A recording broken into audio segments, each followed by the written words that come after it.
옛날 옛적 아름다운 자연과 풍요로운 역사로 가득 찬 밀양 지역에는 백마산이라는 산이 있었습니다. 백마산은 이름 그대로 하얀 말의 형상을 띠고 있으며 늘 푸르른 숲과 맑은 시냇물이 흐르는 곳이었습니다. 이곳에는 오래전부터 전해 내려오는 신비로운 전설이 있었습니다. 백마산에는 하얀 말을 타고 나타난다는 백마의 영웅이 산다는 이야기가 있었습니다. 그는 밀양 지역에 평화를 가져다주고 농사철마다 풍요를 주는 신비로운 힘을 가진 인물로 전해졌습니다. 사람들은 그를 백마영웅이라 불렀습니다. 어느 해에는 밀양 지역에 가뭄이 닥쳐 한 해가 힘들어질 것을 예상했습니다. 밀양의 사람들은 백마영웅에게 도움을 요청하기로 결정했습니다. 마을 원로들은 백마산으로 올라가 간절한 마음으로 기도를 올렸습니다. 그날 밤 달빛이 밝게 가득한 하늘 아래 백마산에는 이상한 일이 벌어졌습니다. 백마영웅은 호련히 나타나 백마를 타고 산 아래로 내려왔습니다. 그는 고요한 목소리로 사람들에게 말했습니다. 고귀한 밀양의 사람들, 여러분의 간절한 소망이 하늘에 닿았습니다. 내가 여러분을 도와 이 땅에 다시 풍요를 가져오겠습니다. 그의 말이 끝나기 무섭게 백마영웅은 하늘을 향해 오른손을 뻗었습니다. 그러자 구름이 몰려들더니 따뜻한 비가 내리기 시작했습니다. 밀양 지역의 사람들은 환호성을 지르며 감사의 기도를 드렸습니다. 이 비는 오랜 가뭄을 씻어내고 밀양 지역의 들판을 산뜻하게 적셨습니다. 그날 이후로 백마영웅은 종종 사람들 앞에 나타나곤 했습니다. 농부들이 씨앗을 뿌릴 때, 어부들이 그물을 던질 때, 상인들이 길을 떠날 때마다 백마영웅은 그들을 지켜주었습니다. 그리고 밀양 사람들은 매년 백마영웅에게 감사를 표현하기 위해 축제를 열었습니다. 시간이 흐르면서 백마영웅에 대한 이야기는 점점 더 많은 신비로운 이야기로 변해갔습니다. 밀양 사람들은 백마영웅을 통해 서로를 믿고 사랑하는 법을 배웠고 그들을 하나로 묶어주는 끈끈한 힘이 되었습니다. 오늘날에도 밀양 사람들은 백마산에 오르면 백마영웅의 기운을 느낄 수 있다고 믿습니다. 그들은 이 전설을 소중히 여기며 앞으로도 백마영웅의 가르침을 이어나가고 있습니다. 두 번째 이야기. 옛날 옛적 충청남도 홍성 지역에는 신비의 호수라는 곳이 있었다. 이 호수는 매일 아침이 되면 하늘보다 더 푸른 빛깔로 빛났고 저녁이 되면 금빛으로 물들여졌다. 이 호수 주변에는 작은 마을이 있었는데 마을 사람들은 호수를 신성하게 여기며 각자의 일상을 이어갔다. 마을 한켠에 살고 있던 하늘이라는 소년은 호수에 대해 특별한 관심을 가졌다. 하늘은 매일 새벽에 일찍 일어나 호수 주변을 산책하며 이곳저곳을 탐험했다. 어느 날 하늘은 호수의 가장 깊은 곳에서 조그마한 돌을 발견했다. 그 돌은 옅은 연두빛을 띠고 있었고 손에 닿자 따뜻함이 느껴졌다. 돌을 손안에 쥐고 있자 하늘은 머릿속에서 어떤 소리가 들려오기 시작했다. 이 돌은 이 호수의 신비를 풀 열쇠란다. 너는 자신이 선택받은 자임을 기억하고 이 호수를 지켜줘야 한다. 소녀는 놀라며 돌을 내려놓았지만 그날 이후로 꿈속에서 여러 차례 같은 목소리가 반복되었다. 호수를 더 깊이 이해해야겠다고 마음먹은 하늘은 마을의 정신적 지도자였던 철수 할아버지를 찾아갔다. 철수 할아버지는 호수에 관한 전설을 이야기해 주었다. 옛날 이곳 호수에는 신령들이 모여 살았단다. 그들은 자연을 사랑했고 사람들에게도 지혜를 나누어 주었지. 그러나 사람들이 욕심을 부리기 시작하면서 이곳을 떠났다고 하더구나. 하늘은 호수를 지키기로 결심했고 마을의 젊은이들을 모아 호수를 돌보는 모임을 만들었다. 그렇게 청년들은 호수 주변의 쓰레기를 치우고 물을 깨끗하게 유지하며 호수의 아름다움을 보호해 나갔다. 마을 사람들 역시 하늘의 노력에 감동하여 점차 자연 보존에 힘을 보탰다. 시간이 지나면서 호수에는 다시 많은 생명들이 돌아오기 시작했다. 물고기들이 뛰놀고 새들이 노래하며 마을 사람들의 마음속에도 평화가 가득해졌다. 그리고 하늘은 매일 밤 꿈속에서 어머니처럼 포근한 목소리를 들을 수 있었다. 잘했단다 하늘아.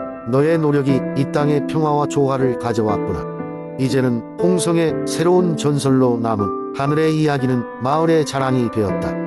사람들은 자연을 사랑하고 보호하는 마음을 잊지 않을 것을 다짐하며 오랜 세월 동안 호수에 대한 사랑을 이어갔다. 세 번째 이야기. 아주 오랜 옛날 한국의 김천 지역에는 신비로운 황금산이 있었다. 황금산은 이름 그대로 꼭대기의 햇빛을 받으면 금빛으로 반짝이는 곳이었다.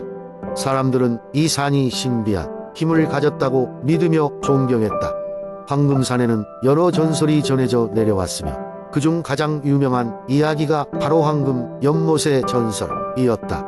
황금산 정상에는 큰 연못이 있었는데 그 물은 마치 금처럼 반짝였다. 연못 속에는 황금색의 붕어들이 살고 있었는데 이 붕어들은 오직 이 산에서만 볼 수 있는 신비한 존재였다. 사람들은 이 붕어들이 산의 수호령이라고 생각했다. 전설에 따르면 이 연못에는 황금알이 숨겨져 있다고 했다. 그 황금알을 찾는 사람은 대단한 운명을 얻게 될 것이며 황금산의 비밀을 풀게 된다고 했다. 그러나 황금알을 손에 넣으려면 순수한 마음을 가져야 한다는 조건이 붙어 있었다. 탐욕스럽거나 이기적인 마음으로는 절대 황금알을 찾을 수 없다고 했다. 많은 사람들이 이 전설을 듣고 황금알을 찾아 나섰지만 아무도 성공하지 못했다. 어느 날 한 소녀가 마을에 나타났다. 소녀의 이름은 아리였고 아리는 부모를 여의고 혼자서 힘겹게 살아가고 있었다. 그녀는 마을 사람들에게 친절하고 언제나 남을 도우며 살았다. 아리는 우연히 황금산의 전설을 듣고 진실을 확인하기 위해 산에 오르게 되었다. 아리는 산에 오르며 길가의 나무에 용기를 얻었고 새들의 노랫소리에 우정을 느끼며 혼자서 길을 걸어갔다. 정상에 도착한 아리는 황금 연못을 보고 아름다움의 넋을 잃었다. 반짝이는 물결 속에서 놀고 있는 붕어들은 마치 반갑다는 듯 그녀를 맞이했다. 아리는 연못가에 앉아 자신의 인생에 대해 생각했다. 그녀는 바라는 것이 많지 않았다. 다만 마을의 평화와 이웃들의 행복을 빌었다. 그 순간 붕어 한 마리가 연못에서 튀어오르더니 아리 앞에 황금알을 남기고 다시 물속으로 사라졌다. 깜짝 놀란 아리는 황금알을 들고 있었지만 그것이 다른 사람에게 더 유익하다고 느꼈다. 그래서 아리는 황금알을 연못 근처에 있는 바위에 놓고 작은 끈을 남겼다. 이 황금알은 순수한 마음과 서로를 위한 사랑을 가진 자에게 주어질 것입니다. 그 이후로 황금연못은 더욱더 신비로운 장소로 남았다. 아리의 조용한 희생과 진심 어린 사랑은 마을의 전설로 전해져 내려왔다.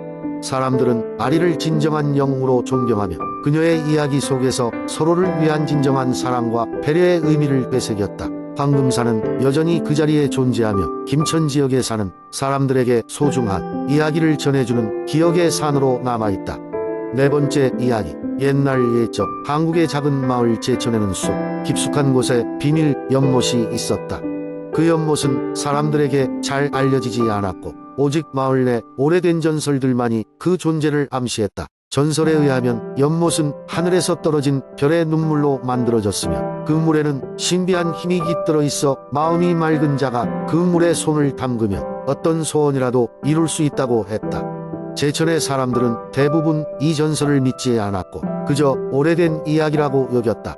하지만 한 소년 민호는 어릴 적부터 이 연못에 대한 이야기를 듣고 자라며 그것을 언젠가 찾아내겠다는 꿈을 품었다. 민호는 마을 가장자리에 있는 작은 농장에서 부모님과 살고 있었다. 그의 하루는 대부분 농장을 돕는 것으로 가득했지만 틈나는 대로 그는 숲의 가장자리에 앉아 연못을 찾는 상상을 하거나 때때로 숲속에 들어가 연못을 찾기 위한 모험을 떠났다. 그러던 어느 날 민호는 평소처럼 숲을 탐험하던 중 진귀한 나비를 쫓다가 그동안 보지 못했던 좁은 길을 발견했다. 호기심을 이기지 못해 민호는 그 길을 따라갔고 예상치 못한 곳에서 푸른 빛으로 반짝이는 연못을 발견하게 되었다. 연못은 생각보다 작았고 물 아래로는 작은 물고기들이 유유히 헤엄치고 있었다. 순간적으로 숨이 멎는 듯한 감동을 느낀 민호는 천천히 연못가에 앉았다. 그는 연못을 바라보며 조심스럽게 손을 물에 담갔다. 차가운 물이 손끝을 감쌀 때마다 마음 속에 잠들어 있던 소원이 떠올랐다.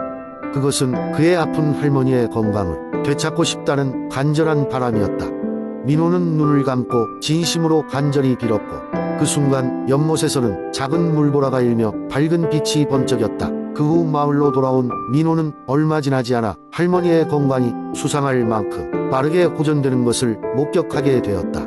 가족 모두가 기적이라고 생각하며 기쁨에 넘쳤고 민호는 숲속에서 일어난 일을 누구에게도 말하지 않았다. 오직 그의 마음속에만 그날의 일을 간직한 채로 말이다. 이후에도 민호는 종종 숲속의 연못을 방문했지만 전설이라는 것이 믿음의 힘으로만 작용한다는 것을 깨닫고 더 이상 소원을 빌진 않았다. 그는 이제 연못을 단지 마음을 평안하게 하는 장소로 여기며 다른 사람들도 이 연못의 비밀을 누리게 되길 바랐다.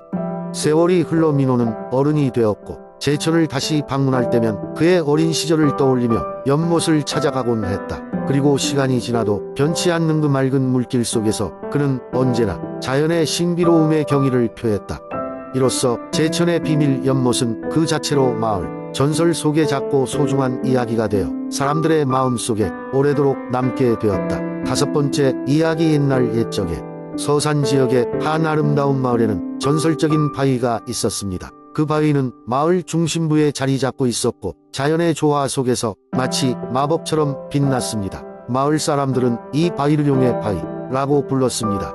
용의 바위는 신비로운 이야기를 가지고 있었습니다. 아주 오래전 이곳에 한 마법의 용이 살았다고 합니다. 이 용은 평화를 사랑했고 언제나 마을 사람들을 지켜주곤 했습니다. 그러나 어느 날 심술궂은 마녀가 나타나 마을을 위협하기 시작했습니다. 그 마녀는 어둠의 마법을 사용하여 마을을 자신의 통치 아래 두고자 했습니다. 마을 사람들은 두려움에 떨었고 용에게 도움을 요청했습니다. 그러자 용은 마녀에게 맞서기 위해 나섰습니다. 서로의 마법이 충돌하자 하늘은 검게 변하고 천둥이 마을 전체를 뒤흔들었습니다. 아무도 누가 이길지 알 수 없었고 마을 사람들은 기도를 하기 시작했습니다. 결국 용은 자신의 모든 힘을 쏟아 마녀를 물리쳤습니다. 하지만 그의 힘은 마녀의 저주로 인해 바위로 바뀌게 되었고 용은 그 자리에서 영원히 잠들게 되었습니다. 마을 사람들은 용의 희생을 기리고 그의 희생 덕분에 얻은 평화를 영원히 기억하기로 했습니다. 시간이 흐르면서 그 바위는 마을의 중심이자 상징이 되었습니다. 주민들은 매년 용의 바위 앞에서 축제를 여러 그를 기리고 그날의 용기를 기억하며 지냈습니다. 또한 이 바위에는 한 가지 전설이 전해져 내려왔습니다. 마음이 순수한 사람이 그 바위에 손을 대면 용의 지혜와 힘이 전해진다고 했습니다. 세월이 흘러도 용의 바위는 여전히 서산 마을을 지켜주고 있습니다. 어느 날 한 소녀가 바위 앞에 왔습니다. 그녀는 용의 전설을 믿으며 마음속 소원을 간직한 채 바위에 손을 얹었습니다. 순간 바위가 따뜻하게 빛을 발하며 그녀의 마음속 깊은 곳을 어루만졌습니다. 그날 이후 그 소녀는 마을을 위해 많은 일을 하며 용처럼 용감하고 지혜롭게 살아갔습니다. 그래서 마을 사람들은 다시 한번 바위의 마법을 믿고 용의 바위가 주는 진정한 힘은 용기 있고 선한 마음에 있다고 확신하게 되었습니다.